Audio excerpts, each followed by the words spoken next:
Muito bem, iniciando a gravação, hoje 26 de outubro, 26 de outubro, mais um encontro da nossa disciplina de Marketing Design, e hoje vamos ter mais uma vez um espaço para que vocês possam finalizar o trabalho, a apresentação. Na sequência, vamos conversar um pouco sobre o tema 5, que está à disposição no ambiente aula. Quero também brevemente falar sobre o TDE, agradecer a participação do Gabriel, que foi o primeiro a postar. A Amanda, na sequência, fez o comentário sobre a postagem do Gabriel e postou sobre a lei, né, a lei do All Rise seguinte, que era a segunda lei. O Fernando, da mesma forma, comentou a anterior, conforme tinha sido proposto, e fez o comentário da seguinte. A Larissa, da mesma forma, o Lucas, da mesma forma. Então, tivemos essas 5 postagens sobre as leis e comentários adequados, né? Concordando. Alguns trouxeram exemplos, outros apenas se manifestaram concordando ou fazendo alguma observação com relação às leis do All Rise, que né, eventualmente a gente pode até considerar que foram instituídas ou definidas pelo autor num momento diferente, num contexto diferente, tanto em termos de tempo como de espaço, né? O All Wise escreve dentro da realidade norte-americana, e por mais que tenhamos semelhanças de mercado, claro que sim, existem né, aspectos que devemos considerar. E, bom, a questão da liderança e da categoria, de certa forma, aqueles que se manifestaram aqui, que foi o Gabriel, a Amanda e o Fernando, liderança e categoria, concordaram, né, de que ser o primeiro não significa que seja uma vantagem definitiva, mas é uma vantagem importante, né? Então, essa busca pelo processo de inovação, acaba sendo uma característica contemporânea, uma característica importante, né, de sempre que possível estar atualizando, lançando uma nova versão, vendo uma nova funcionalidade, né? E isso a gente percebe uma velocidade cada vez maior nesse processo de criação e inovação. Tem um livro que eu não sei se eu cheguei a comentar com vocês na semana passada, o livro do Jim Collins, Vencedoras por Opção.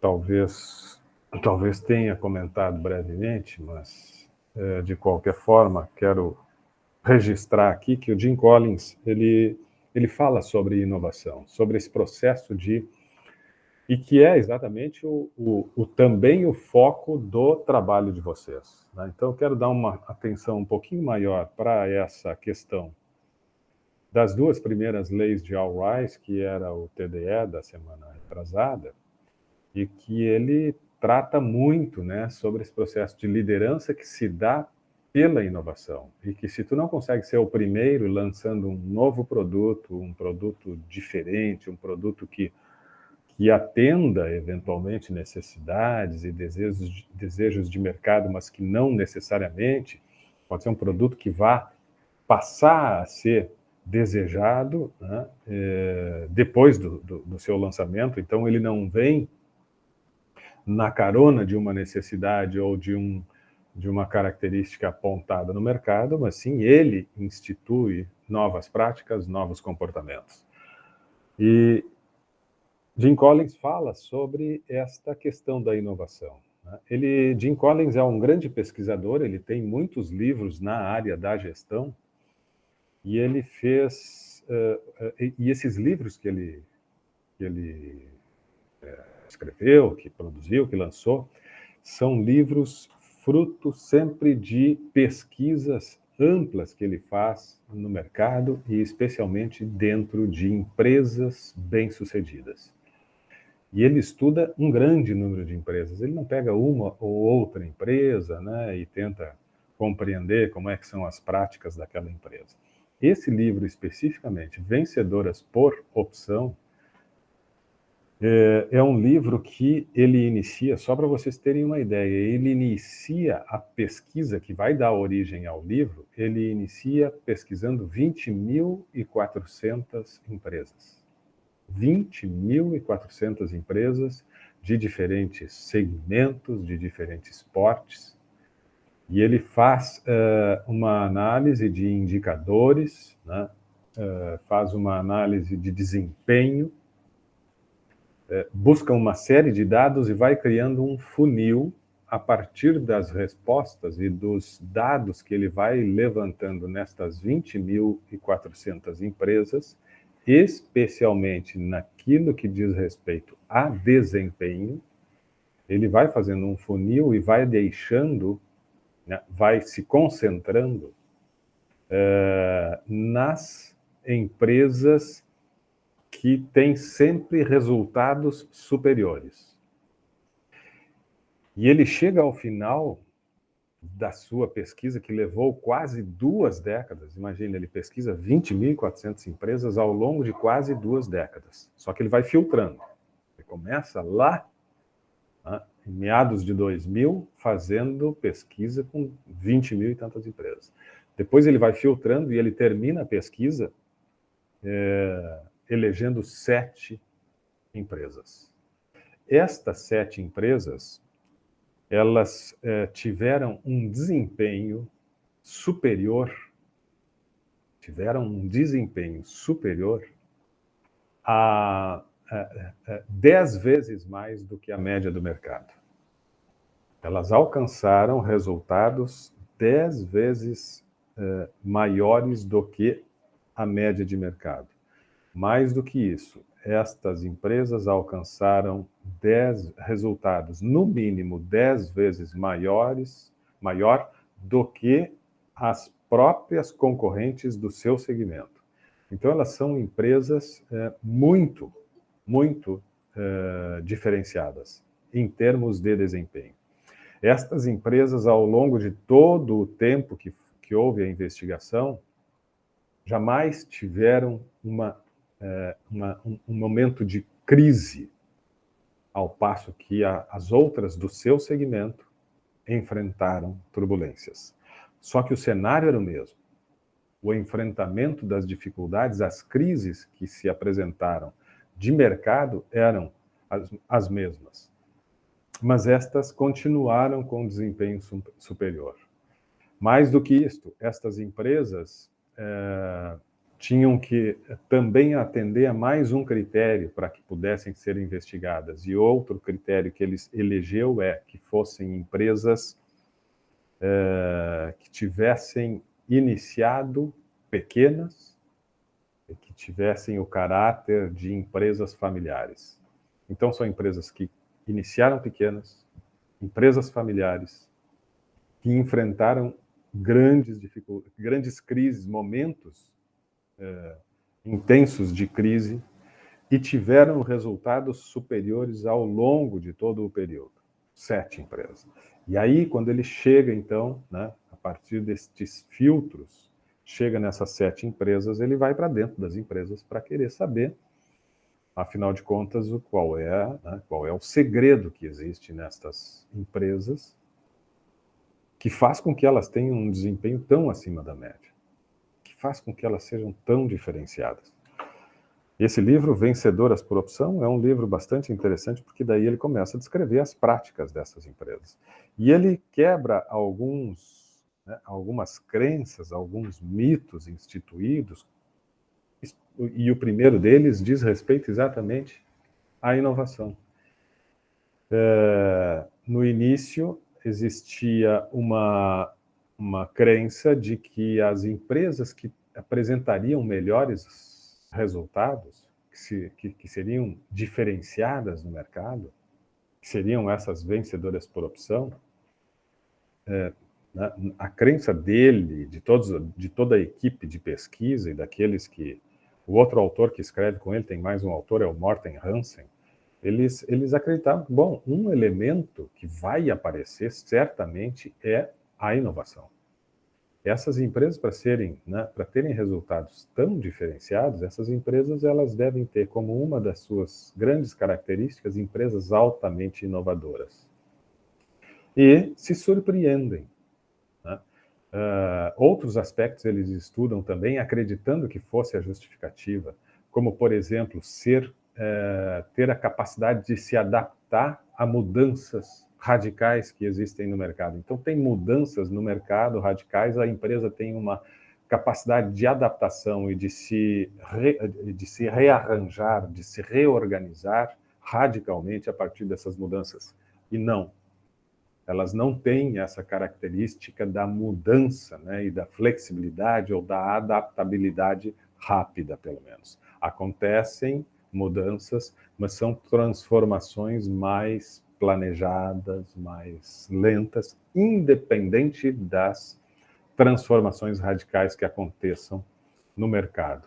Como, por exemplo, tivemos, né, e a gente sabe, e sempre é necessário lembrar, né, do ano passado para cá, o quanto a pandemia acabou afetando segmentos diversos. Né? Boa parte deles enfrentando grandes problemas, outros tantos até, quem sabe, usufruindo ou tendo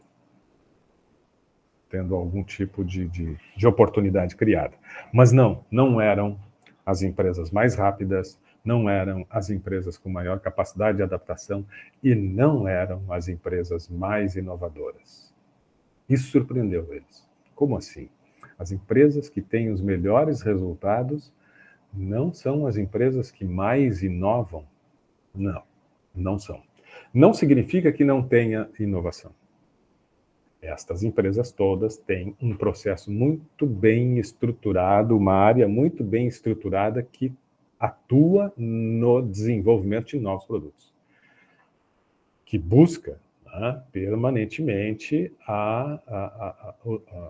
seja a atualização, novas versões ou o lançamento de novos produtos.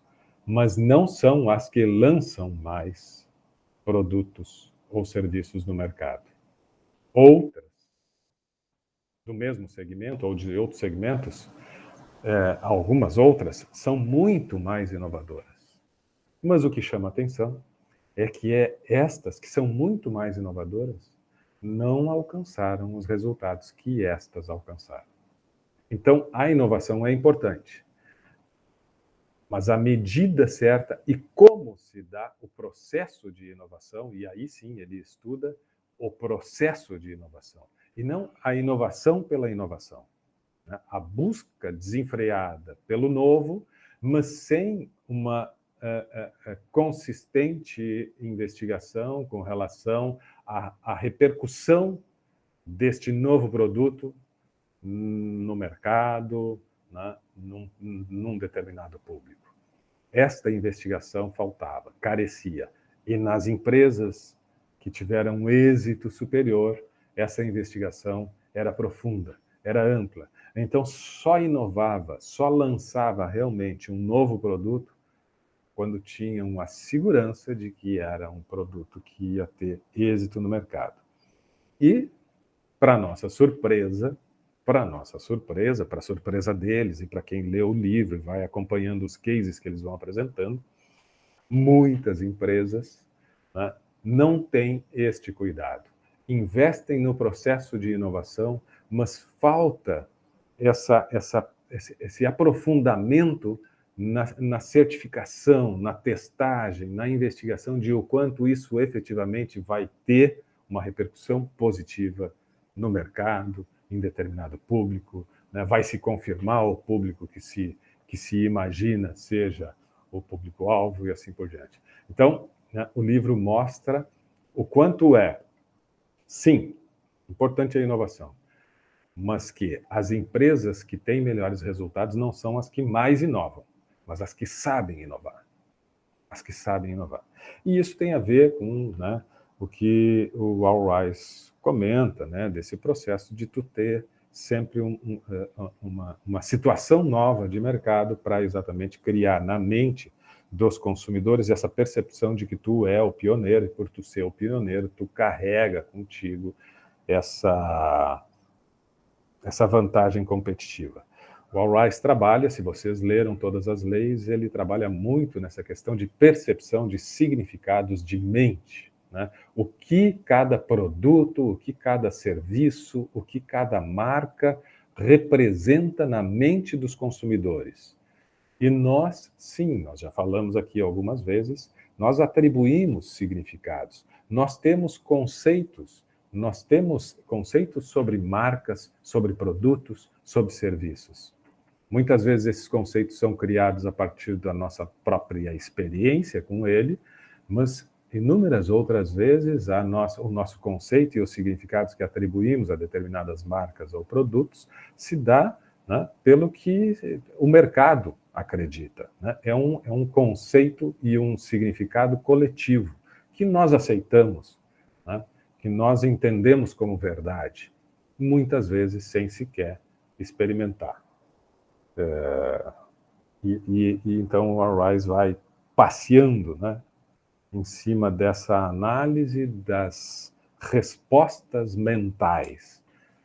Amanda pediu a palavra, Amanda. Eu estava comentando isso, acho que uns 2 dias atrás com meu marido, sobre que porque a gente tem vários amigos que acabam abrindo empresa e tal, e algumas, tipo, estão fadadas, infelizmente, ao fracasso, assim, desde o início, porque, não focam nessa questão de pesquisa, de neuromarketing e tudo mais, então acaba tendo um início tão rápido, assim, hã que eles não contratam pessoas para fazer esse tipo de pesquisa ou eles não fazem, né.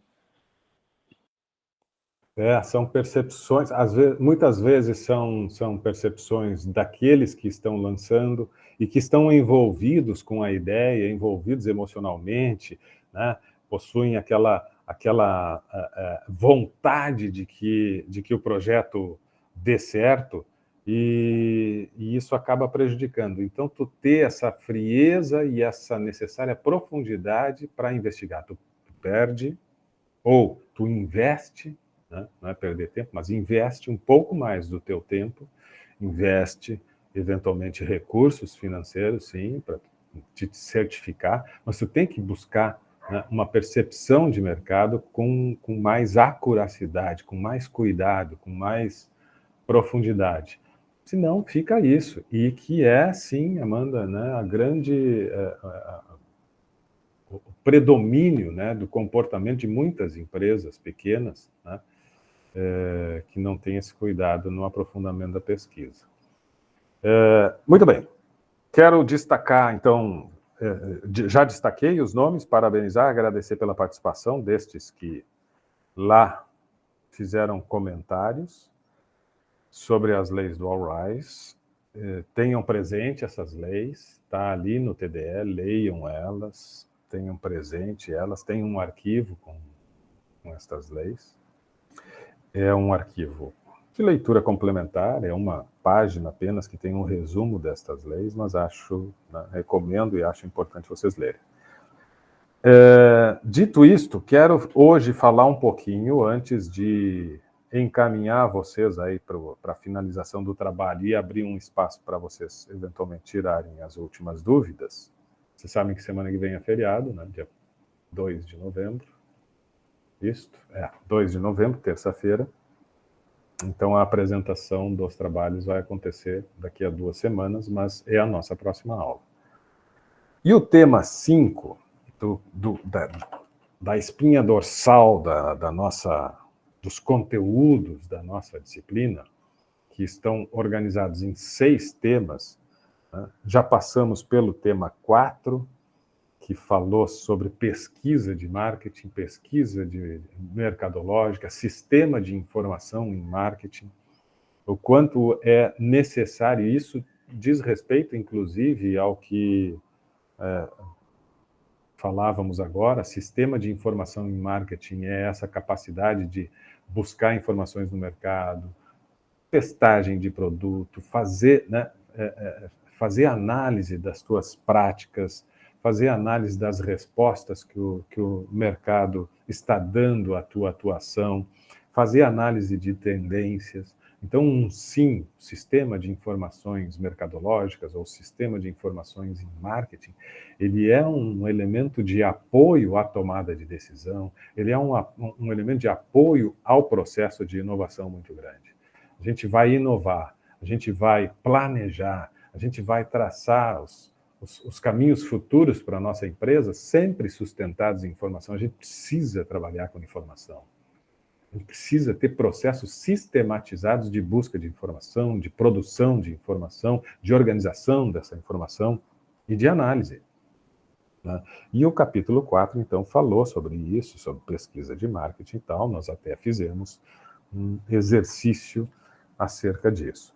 O capítulo 5, na sequência, depois de termos sistematizado o processo de domínio da informação, de captura, de organização, de domínio, de análise das informações, nós então partimos para a etapa de desenvolvimento de estratégias de mercado. Bom, como é que nós vamos... quais são os nossos próximos passos, o que nós estamos pensando em termos de atuação futura, né? Vamos ter o processo de inovação instituído, como é que, enfim, planejar as estratégias de marketing. É o tema do capítulo 5. E nesse tema 5, né, que fala de planejamento e estratégias de marketing, um dos... Trabalha ali matriz SWOT, que a gente já teve a oportunidade de conhecer, então recupera isso, né? Fala dessas ferramentas, né, que são utilizadas na construção do planejamento, né?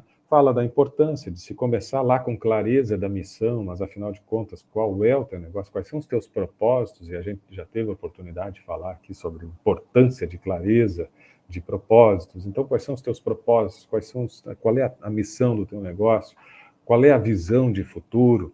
Então, esses elementos maiores que vão ser norteadores de um processo de planejamento. E aí, depois, tu vai trazendo essas ferramentas para ir construindo o teu planejamento.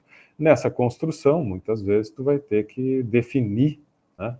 Vai ter que estabelecer, vai ter que ter decisões e escolher caminhos. Tu pode desenhar dentro desse teu planejamento alguns cenários, né? Apresentar alguns possíveis caminhos e tentar representar a repercussão que vai ter a partir do momento que tu escolher o caminho A, ou o caminho B, ou o caminho C. Isso é definição de cenários, né? E apresentação dos possíveis resultados e dos possíveis riscos a partir destes diferentes cenários. Dentro destas definições de cenários, muitas vezes tu vai poder optar por posicionamentos diferentes. Então, eu vou ter determinado posicionamento se algumas circunstâncias acontecerem nesse sentido, eu vou poder encaminhar, né, as minhas ações noutra direção, caso o cenário se modifique e tal.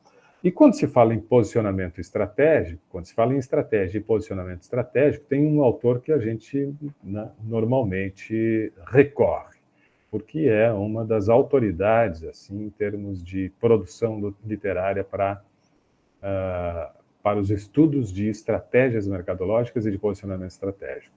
Esse autor é Michael Porter. Então, quando a gente fala de estratégia, a gente tem que, né, sempre recorrer pelo menos a literatura básica do Porter. E eu coloco ali no tema 5 um pouco do que exatamente o Porter sugere em termos de alternativas de posicionamento. Então, a empresa pode ter a opção de um posicionamento por diferenciação, que mais uma vez vai ao encontro desse processo de capacidade inovadora, um processo inteligente, né, e competente de de capacidade inovadora, mas também outras empresas optam não pelo investimento na inovação, e sim no posicionamento por custos, pela gestão de custos. E aí, uma empresa que opta pelo posicionamento em custos é aquela empresa que vai ter uma gestão rigorosa dos seus custos, vai ter processos enxutos, vai ter que se preocupar muito com o processo, né, seja de produção ou todos os processos de gestão, administrativos, comerciais e tal, muito enxutos, tem uma política de controle de custos muito grande, porque isso é que vai fazer com que ela possa ter estratégias de posicionamento de preço. Então, ela entra sempre com preços muito competitivos, e para ter essa capacidade de entrar com preços competitivos, obviamente que ela precisa ter, né, uma atuação na gestão dos custos excelente. Vejam que são situações difíceis de unir. Uma empresa que opta por um posicionamento por diferenciação, ela vai ter que ter investimentos altos no processo de inovação profunda, como nós pensamos agora há pouco e conversamos. Investir profundamente nessa certificação de que realmente a inovação ou as ideias inovadoras possam frutificar, possam ter resultados positivos. Isso é investimento. Por outro lado, se tu não quer ter esse investimento, né, mas tu quer ter um posicionamento que de alguma forma te traga resultados, então o outro caminho seria, no outro extremo, a gestão de custos, que vai cortar, né, investimentos desta ordem. São posicionamentos distintos e que cabem para segmentos distintos. Tem alguns segmentos que tu, né, segmento das commodities, bom, naturalmente tu vai ter uma gestão de custos, né, e uma busca por um processo enxuto muito maior. Segmentos em que a inovação é uma característica muito mais forte, bom, aí tu vai ter que necessariamente te posicionar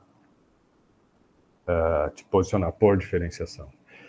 E o Porter ainda anuncia a possibilidade de um posicionamento, uma característica de posicionamento que ele chama de enfoque, né, que é tu ter essa capacidade de ter clareza com relação às características de determinado produto e não expandir, focar em determinado segmento, e eventualmente até atuando em nichos, que é um posicionamento possível também e que ele dá características. Estas questões de posicionamento estão ali no tema 5. Então, é uma leitura que eu quero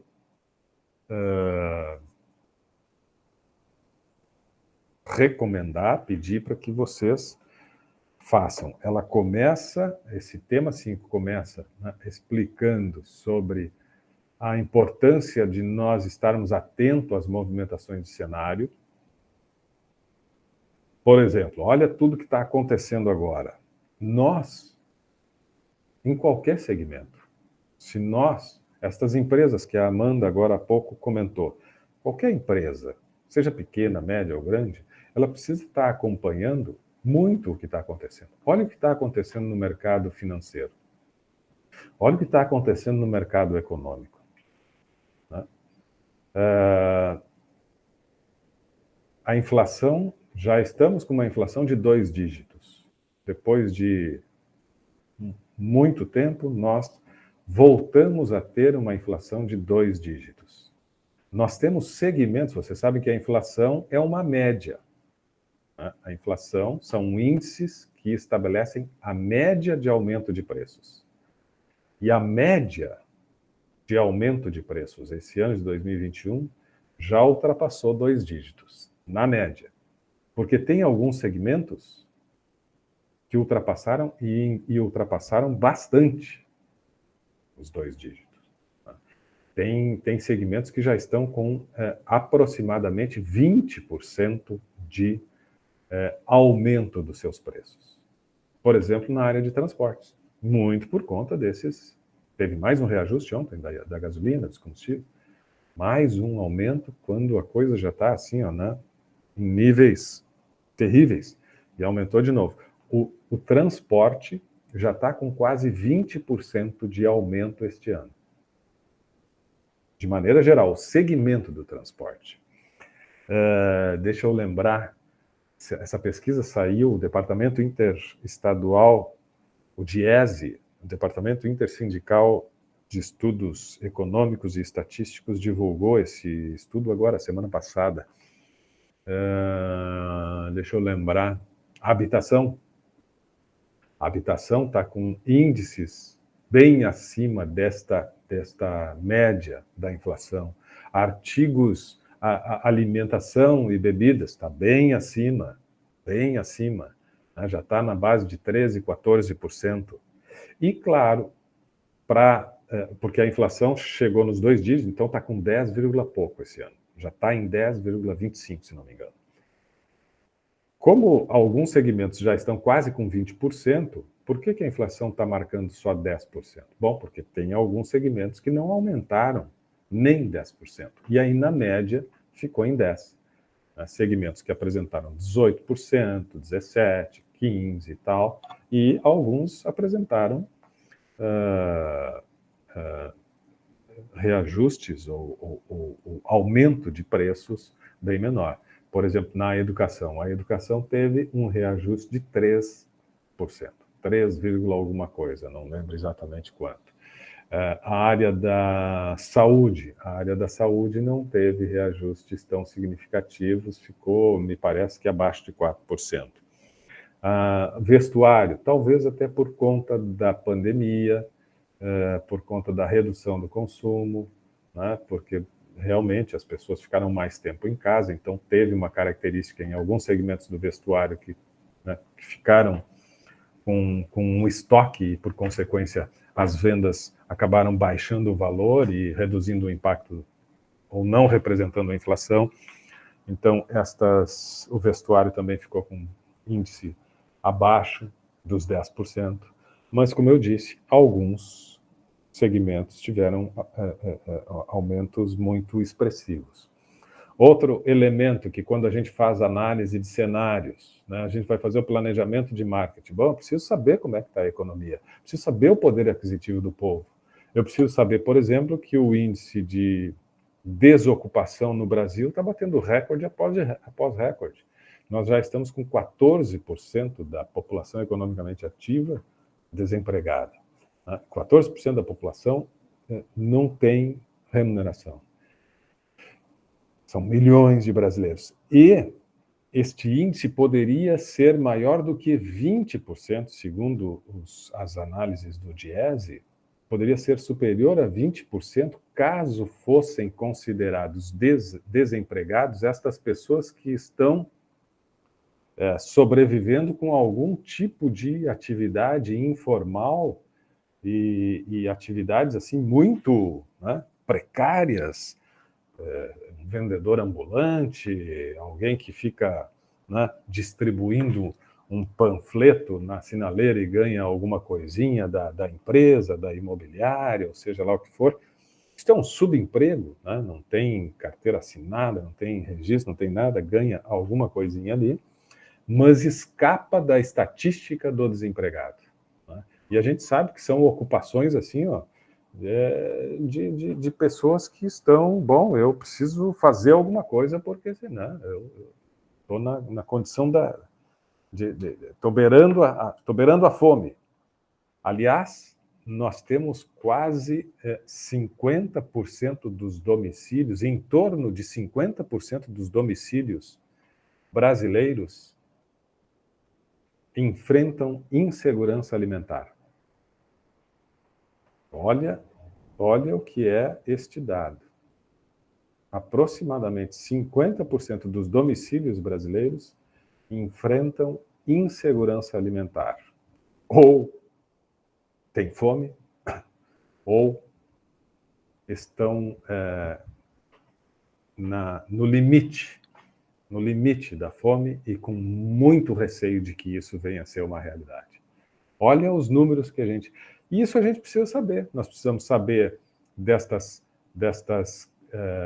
desse cenário econômico, nós precisamos saber do cenário internacional, o que pode estar representando eventualmente para a nossa empresa essas variações no dólar, o que pode estar representando na nossa empresa essas variações na bolsa, na Bolsa, na Bovespa, na Bolsa Americana, o que pode estar representando para o nosso governo a crise, para a nossa empresa, a crise hídrica, o que pode representar para a nossa empresa a instabilidade política, enfim. Estas são as questões que uma empresa preocupada e que Jim Collins aponta lá nas vencedoras por opção, né, tem como uma característica fundamental uma empresa que atua muito em cima de informação. Então, o tema 4 e o tema 5 trabalham muito em cima disso. Nós precisamos ter capacidade de sistematizar o processo de aquisição de informações, saber tratar estas informações para alimentar um planejamento que tenha uma condição de êxito maior, uma chance de êxito maior. E aí, bom, depois de todas essas considerações lá no tema 5, né, dos cuidados que a gente precisa ter, das alternativas que se tem, se fecha o capítulo ali falando de mais algumas ferramentas que apoiam o processo de construção de um planejamento estratégico. Né? Ferramentas de plano de ação, como fazer um plano de ação e assim por diante. Então, fica a recomendação para esta leitura. Tá? Fica, mais uma vez, o lembrete de que vocês também precisam... É interessante refletir, pensar e ler sobre o tema as leis vencedoras do All Rise, que foi tema, né, da atividade discente. E feito isso, feitas essas recomendações e esses comentários, eu quero agora abrir para vocês, para saber se alguém tem alguma dúvida, quais são as dificuldades que estão enfrentando, como é que está o andamento do trabalho, e, na sequência, dar espaço para que vocês possam encaminhar, né, as ações finais e finalizar esse trabalho para preparar a apresentação para a próxima aula, que não vai ser na terça próxima, vai ser no dia 9, por conta do feriado de finados. Abro para dúvidas, comentários, como é que está a situação? Alguém tem alguma dúvida sobre o trabalho? Como é que está o trabalho? Turma do grupo 1. Eu estou fazendo o design do produto.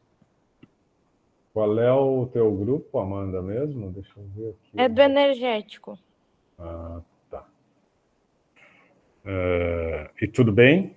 Tudo estão ok. Organizados? Estão...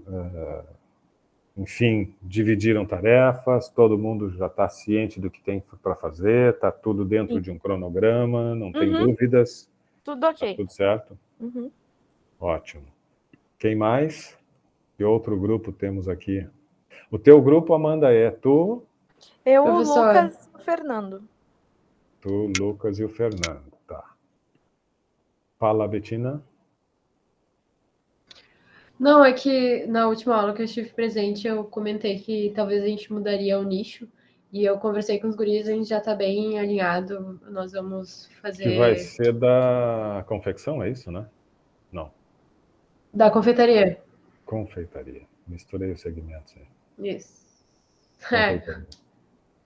Tá. Já estão também organizados nesse sentido.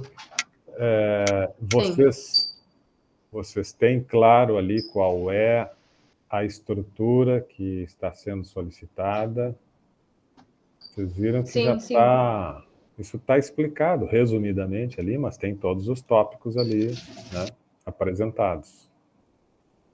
Desde as justificativas, que diz respeito a esse convencimento, né, esse necessário esforço de convencimento, que é vocês se convencerem de que realmente essa é um segmento, é um produto e um serviço que vai ter respostas positivas, e a partir desse convencimento, aí detalhar ele, né, descrever como é que vai ser quem é o público, quais são as características do produto ou do serviço, como é que as coisas vão funcionar, estratégia de posicionamento e assim por diante.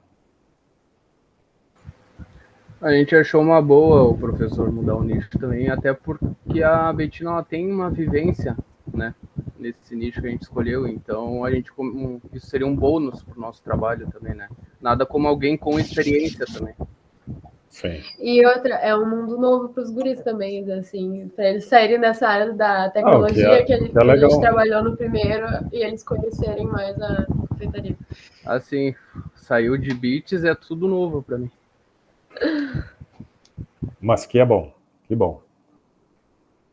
Quem mais? Então, é Betina, Luiz e...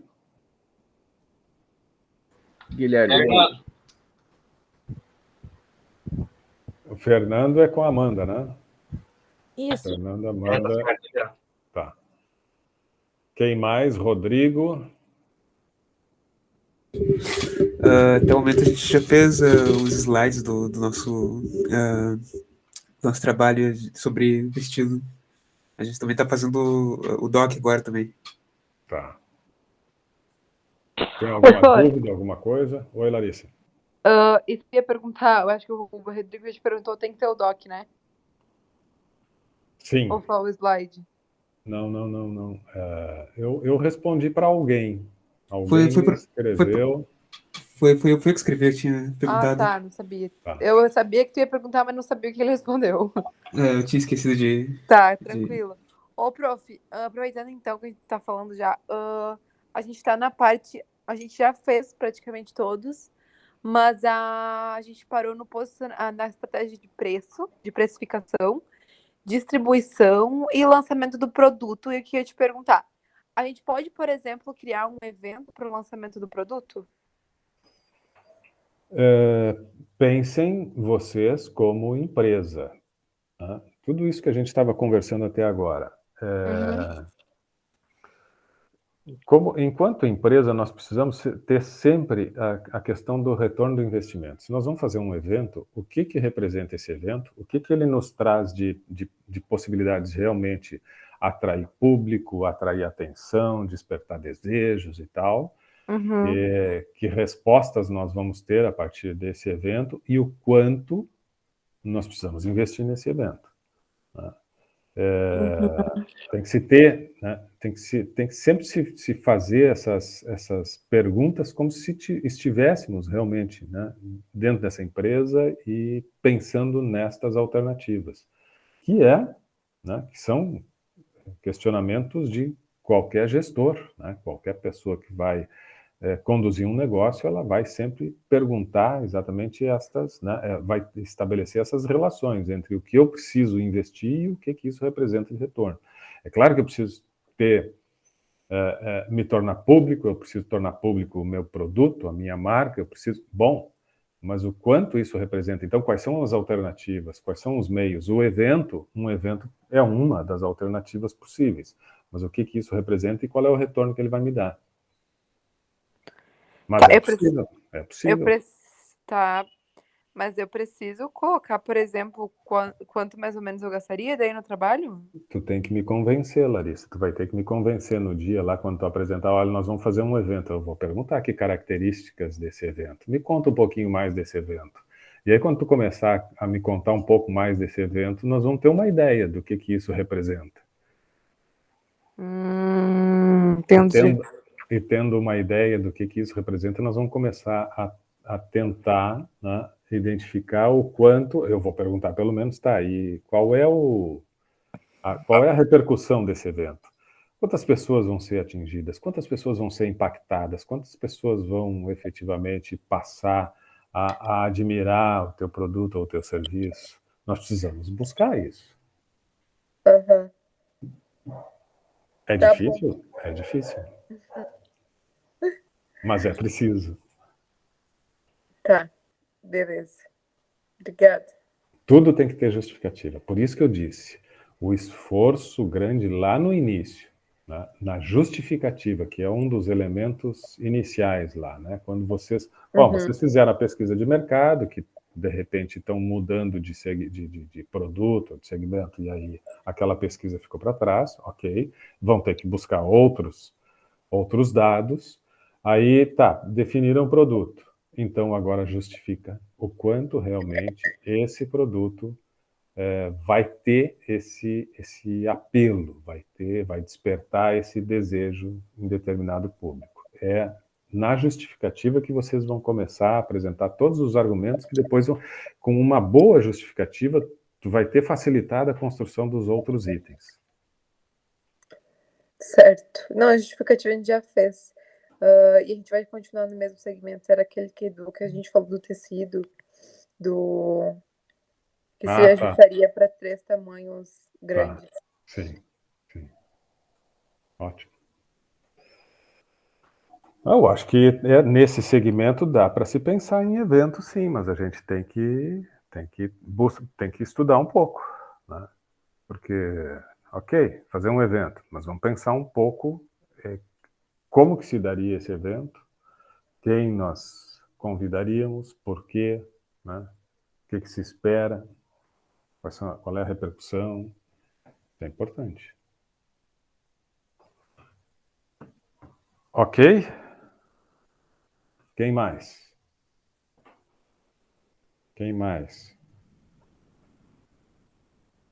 Quero dar espaço para vocês para que não haja justificativa de que, professor, mas é que durante a semana a gente não tem tempo para conversar e tal, e aí... Então, o que eu já fiz a semana passada e vou fazer de novo? Eu vou seguir na sala aqui, vou estar aqui à disposição para vocês tirarem qualquer dúvida, e deixo vocês livres para continuarem nessa sala, para conversarem paralelamente, num Meet separado, ou por outro meio que vocês acharem mais adequado. Acho que é importante vocês estabelecerem também um documento em comum, irem produzindo ele num drive, e irem, né, o grupo, e participando dessa construção coletiva. Eu acho que, né, o ideal é isso, ser uma produção coletiva. Então, né, eu vejo que vocês... Aí é uma decisão de vocês que escolhem, mas eu vou ficar aqui. Conforme vocês... E sugiro que vocês façam uso desse tempo agora para dar uma repassada, né, verificar se está claro cada um dos tópicos, cada um dos pontos, que tipo de informação ainda vocês precisam buscar, como é que vocês vão construir essa argumentação, reforçando o que o Rodrigo tinha perguntado, que a Larissa perguntou agora. Sim, uma coisa é a apresentação para o grupo, que aí vocês vão utilizar algum recurso visual, vão trazer aí um software de apresentação, mas tem que ter também no ponto doc a descrição detalhada de todos aqueles itens. Então, uma coisa é o ponto doc e outra coisa é a apresentação, que vai acontecer lá no dia 9, que pode ser só com tópicos, só com imagens, enfim, com um dinamismo diferente. Mas isso tudo também vocês têm que combinar. Tem que estar pronto no dia 9. Ok? Ok. Então, assim, eu vou ficar por aqui, estou aqui ainda aberto a qualquer dúvida, e vocês fiquem à vontade agora para se reunirem e podem retornar para a sala a hora que quiserem, ou continuar na sala aqui também, que eu vou estar aqui. É só me chamar. Se ninguém tem mais alguma dúvida, estão liberados, e aí eu vou, inclusive, encerrar a gravação para não ficar gravando esse vácuo. Certo?